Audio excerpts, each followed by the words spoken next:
নরসিংদীর মাধবদীতে সরিষা ক্ষেত থেকে আমেনা আক্তার নামে এক তরুণীর মরদেহ উদ্ধার করেছে পুলিশ।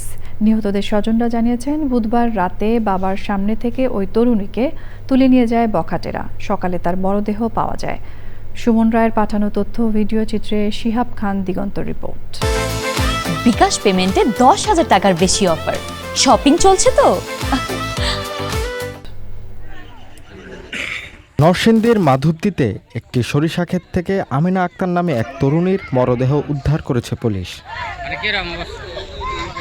নিহত তরুণী সৎপিতা আশরাফ হোসেন জানিয়েছেন, 15 দিন আগে ওই তরুণী কাজ থেকে বাড়ি ফেরার পথে বখাটের নুরার নেতৃত্বে 5 থেকে 6 জনের একটি দল তাকে তুলে নিয়ে ধর্ষণ করে। বিষয়টি মহিষাসুরা ইউনিয়ন পরিষদের মেম্বার আহমদের নেতৃত্বে মীমাংসা হয়। বুধবার রাতে আশরাফ হোসেন মেয়েকে খালার বাড়িতে রেখে আসতে যাওয়ার পথে বড়ইতলা এলাকার নুরার নেতৃত্বে আরও 5 জন মিলে আমিনাকে ছিনিয়ে নিয়ে যায়। বৃহস্পতিবার সকালে একটি সরিষা খেতে গলায় ওড়না পেঁচানো মরদেহ দেখতে পায় স্থানীয়রা। রাত 12টার মধ্যে বসে হারায় না হলে দুদিন অপেক্ষা করে পরে বললাম যে না এটা কেউ কিছু করতো না, আমরা শুক্রবার দিন রুম সাইডে দিন লাগবো, তাহলে মেয়েরা নিয়ে ঠিক এই যে ঠই বেটা হেরে যান আমরা আটকাইছি।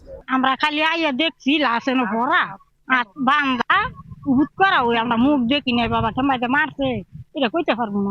নরসিংদীর অতিরিক্ত পুলিশ সুপার সুজন চন্দ্র সরকার জানান, অপরাধীদের খুঁজে বের করতে কাজ করছে পুলিশ।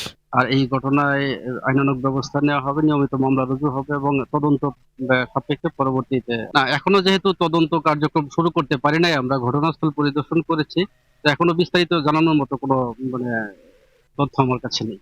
এই ঘটনায় জড়িতদের দৃষ্টান্তমূলক শাস্তির দাবি জানিয়েছেন নিহত আমেনার স্বজনরা।